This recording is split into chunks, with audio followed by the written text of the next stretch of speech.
Good afternoon, Emmanuel community, and welcome to our video clip here from the Spiritual Ecology Group. We're out here, as you can see, at the church building. We're on the Dorset Street side, and you can see that everybody's being very vigilant in their social distancing gardening practices. So let me tell you a little bit about what's going on here. Earlier this year, we had the opportunity to partner with students at Laurier University. These students were taking a Indigenous land-based sustainability practices course.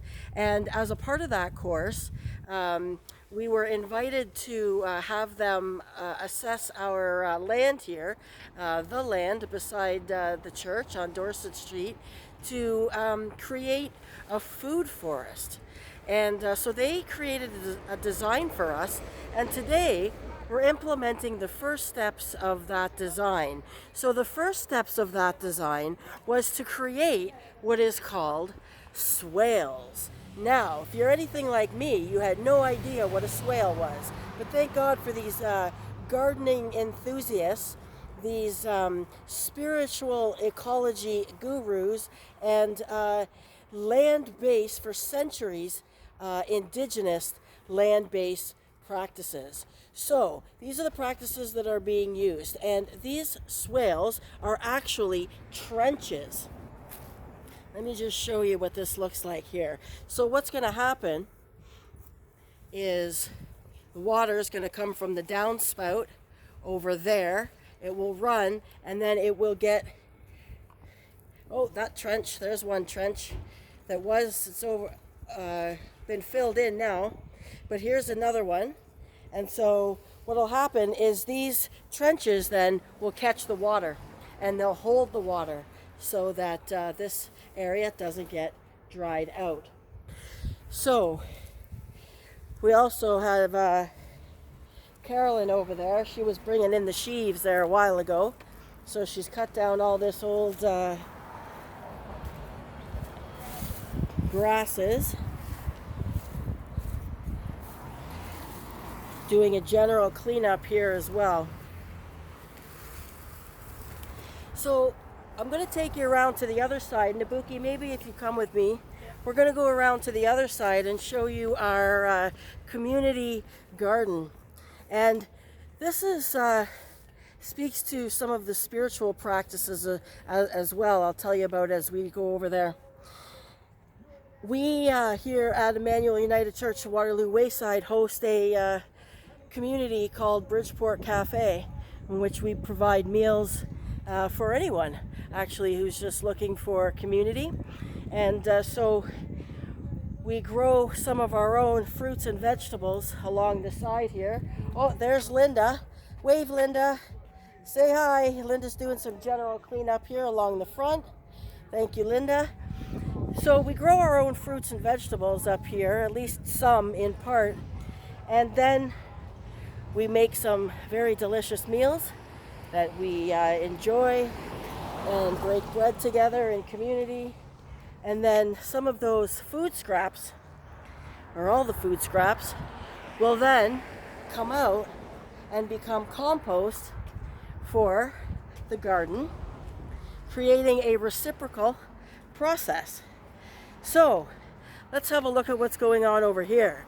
This is the community garden, and you'll see that there's a lot of straw there. So Nabuki, do you want to tell us why we're using straw in our fruits, in our vegetable garden? So to have straw on around here is to cover the soil so that it will retain the water, and then also those things gonna decay very slowly, and it will become a nutrient to the soil.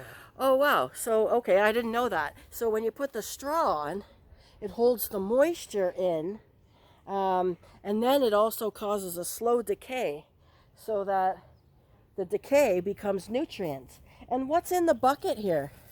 We have food scraps in this worm tower. Oh, so this is like a worm bucket. Yes, it's a warm bucket, and then on the side of the bucket, I poke like a whole bunch of holes so that worms can come in and out of the bucket Oh. and eat the Oh. scrap. Okay, so the worms, you can see the bucket is kind of dug into the ground. So the worms are going to crawl into the holes in the side of the bucket. They're going to eat the food scraps, and then what? They're going to poop? Yes, they're gonna poop. Oh, they're going to poop. All right, so they're going to poop, and then that becomes nutrients also To the soil. to the soil. So that's really cool. And then over there, we've got, what's that, horse manure? It's a horse manure. Oh, okay. So what's the horse manure going to do for us? Again, it's half composted at this point. I'm gonna use this as to compost more like organic material we use to do the spring. We gather from the spring cleanup, and then I use this manure to compost, help composting it, and then it'll become compost soil. Amazing. And then we're going to grow some vegetables in here. We're going to eat them in there, and then we're going to bring the scraps back out again, and it all is a reciprocal process. Thanks, Nabuki. So that's just a little glimpse of what is happening out here today. And I just let you know, if you have any interest at all in gardening or spiritual ecology, learning about creation and being able to see the reciprocal relationships that happen within creation between plant and matter, these are all the kind of things that we discuss in our spiritual ecology group.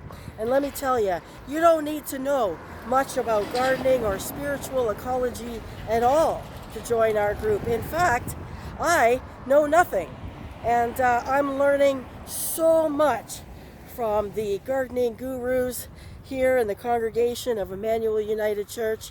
I've learned about composting. I've learned about using straw as a way to keep things moist. I've learned about swales. The learning just keeps on happening. And so this is just the first stage of what is going to develop into our little food forest, in which all plant and matter are working together in sustainable practices. So that's it for now, folks. Thanks for tuning in. Thanks for watching, and look forward to our next update where we begin to plant some seeds. See you later. Bye for now.